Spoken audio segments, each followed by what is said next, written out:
మీరు ఇలా వేయడం వల్ల ఒక వెబ్సైట్లోకి వెళ్ళి ఆ యాప్కి సంబంధించిన వెబ్సైట్ని ఓపెన్ చేసి అక్కడ లాగిన్ అవ్వడానికి ప్రయత్నం చేస్తారు, లాగిన్ అవుతారు. ఇదే పేరుతో బాంబే నుంచి, బీహార్ నుంచి ఉన్నటువంటి వెధవలు ఏం చేస్తున్నారంటే ఈ యాప్ల పేరుతోటి వెబ్సైట్ ఓపెన్ చేసి పెట్టుకొని కూర్చున్నారు. ఆ వెబ్సైట్ వాడికి ఈ యాప్ వాడికి సంబంధం ఉండదు. వాడేం చేస్తాడంటే మీరు లాగిన్ అయిన వెంటనే సార్ మీరు పలానా లోన్ తీసుకున్నారు కదండి, అది డీటెయిల్స్ పెట్టండి అంటాడు. మీరు యాప్లో తీసుకున్నటువంటి డీటెయిల్స్ అక్కడ పంపిస్తారు.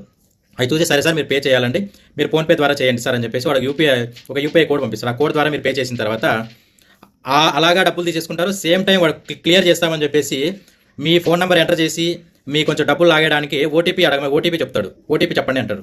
మీరు ఓటీపీ కేసు క్లియర్ చేసుకున్న టెన్షన్ మీద వాడు ఓటీపీ చెప్తే వాడు మీ అకౌంట్లో ఉన్నటువంటి డబ్బులు అలా కూడా మొత్తం లాగేసే ఛాన్స్ ఉంటుంది. కాబట్టి మీరు 7 days లోన్ యాప్లో లోన్ తీసుకుంటే మటుకు ఫస్ట్ థింగ్ చేయాల్సింది కట్టకూడదు, రెండోది భయపడకూడదు. మీరు కనుక ఈ 7 days లోన్ యాప్లో కనుక ఇరుక్కొని ఉంటే డిస్ప్లే మీద నెంబర్ పెట్టండి కదా, ఈ నెంబర్కి ప్రాబ్లం అనే మెసేజ్ పెట్టండి. ఫోన్ నెంబర్లు డిలీట్ చేయక్కర్లేదు, వాట్సాప్ అలాగే రన్ చేసుకోవాలి. మీరు కట్టేది ఎంత ఉన్నప్పటికీ 3 రోజుల నుంచి 1 week లోపల 100% పే చేయడం